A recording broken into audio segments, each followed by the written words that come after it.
بسم اللہ الرحمن الرحیم۔ ناظرین، پروگرام کرنٹ افیئر کے ساتھ آپ کا میزبان سید آصف علی حمدانی حاضر خدمت ہے۔ ناظرین، مسلم حکمرانوں کی بے حسی کا ماتم جتنا کیا جائے وہ کم ہے۔ اس وقت پوری جتنے بھی اسلامی ممالک ہیں ان کے سربراہان جو ہیں وہ خاموش بیٹھے ہیں، جبکہ غزہ کے اندر خون کی ندیاں بہہ رہی ہیں، اور اب تو صورتحال یہاں تک پہنچ چکی ہے کہ چھوٹے چھوٹے معصوم بچے جو ہے ان کو بھی ان کی نسل کشی کی جا رہی ہے۔ اور جو اطلاعات یہ ہیں کہ غزہ کو مکمل گرینڈ آپریشن کے لیے اسرائیل نے امریکہ اور اس کے حواریوں کی مدد سے 2 لاکھ فریش فوجی آج جو ہیں وہ اتار دیے ہیں۔ جو پچھلے 2 ماہ سے وہاں ہو رہا ہے وہ ناقابل بیان ہے، اور کسی اسلامی ملک کے اندر اتنی جرت نہیں ہے کہ وہ یہ ان کے سامنے کوئی سیسا پلائی دیوار بن کے کھڑا ہو جائے کہ یہ ظلم کسی صورت برداشت نہیں کیا جائے گا۔ یہ مسلمانوں کا خون اس قدر بہا جا رہا ہے، اور یہ صاف نظر آ رہا ہے کہ یہ دجالی قوتیں جتنی بھی ہیں ان کا ہدف صرف اور صرف مسلمانوں کی نسل کشی ہے،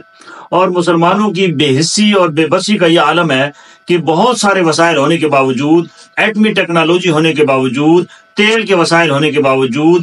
اربوں خربوں ڈالر ہونے کے باوجود، وہ اس قدر خوف ان کے اندر طاری ہے کہ کوئی اسرائیل کے خلاف کھڑا ہونے کو تیار نہیں۔ اور یہ اسرائیل نہیں، یہ امریکہ کی جنگ ہے، اور یہ امریکہ کی سپورٹ ہے۔ اربوں خربوں ڈالر امریکہ نے ان کی لاجسٹک سپورٹ اسرائیل کی ہے۔ وہاں فوج امریکہ بھیج رہا ہے، وہاں پہ جتنے بھی جنگی طیارے ہیں وہ امریکہ بھیج رہا ہے، وہاں پہ میزائل جتنے ہیں وہ امریکہ بھیج رہا ہے، اور وہ جتنے وہاں پہ بچے معصوم مارے جا رہے ہیں اس تمام کا خون کا جو حساب ہے وہ امریکہ کے سر آ رہا ہے۔ اور ہمارے یہ جتنے غلام اسلامی ممالک ہیں وہ امریکہ کے اندر امریکہ کے آگے ایسے لیٹے ہوئے ہیں کہ جیسے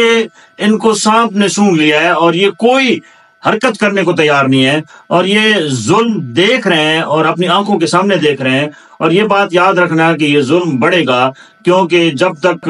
یہ قرآن مجید میں واضح طور پہ ہے کہ یہود و نصارہ تمہارے دوست نہیں ہو سکتے، ہم نے ان کو اپنا دوست بنا لیا ہے، اور ہم انہی سے بھیک مانگتے ہیں، ہم انہی کے ڈالروں پہ پلتے ہیں، ہم انہی کے ڈالروں سے عیاشیاں کرتے ہیں، اور ہمارے وہ اوپر جب وہ بمباری کرتے ہیں تو ہماری جو غیرت ہے وہ مر جاتی ہے۔ اور آج جتنا بھی افسوس کیا جائے وہ کم ہے کہ ہم ایمان کے نچلے درجے سے بھی نیچے چلے گئے ہیں، ہم مسلمان کہلانے کے قابل نہیں ہیں۔ ان معصوم بچوں کی اور ان معصوم بچیوں کی چیخیں ان مسلم حکمرانوں کے کانوں میں کوئی اثر نہیں کر رہی ہیں، اور وہ بلک بلک کے مر رہے ہیں۔ وہاں پیاس، بھوک، ننگ سب کچھ وہاں سامنے نظر آ رہا ہے، اور انٹرنیشنل میڈیا دکھا رہا ہے، اور ہماری تو بے حسی کا یہ عالم ہے کہ ہمارا اپنا پاکستان کا میڈیا وہ مناظر نہیں دکھا رہا ہے جو وہاں پہ اس وقت ظلم، جبر اور بربریت کے ہو رہے ہیں۔ یہ کب تک ہوتا رہے گا؟ کیونکہ یہ فلسطین کو فتح کرنے کے بعد اگلا ان کا ہدف جو ہے وہ افغانستان اور پھر پاکستان ہے۔ اور یہ بات یاد رکھنا ہے کہ ابھی جو افغانستان کے ساتھ ہماری جھڑپیں ہو رہی ہیں وہ بھی امریکن ایک لابی کا حصہ ہے، اور امریکہ دوبارہ یہاں اس خطے کے اندر بھی حالات جو ہے وہ کشیدہ کرنا چاہ رہا ہے، اور ہمارے ناقبت حکمران خاموشی سے بیٹھے ہیں۔ افغانستان سے جو پاکستان کے اندر وار ہو رہی ہے وہ بھی ایک سوچی سمجھی سازش ہے، اور امریکہ چاہ رہا ہے کہ اب پاکستان کو اور افغانستان کو آپس میں لڑایا جائے۔ خدا را اب بھی جاگیں، مسلم حکمران جاگیں، کیونکہ اگر نہ جاگے تو ان کی داستان رہے گی داستانوں میں، اور یہ یزیدی قوتیں جتنی ہیں وہ متحد ہیں، جبکہ جو اپنے آپ کو حسینی کہتے ہیں وہ سارے منتشر ہیں، اور یہ جب تک اکٹھے ہو کے اعلان بغاوت نہیں کریں گے تب تک یہ آپ کو ایسے کچلتے رہیں گے۔ آج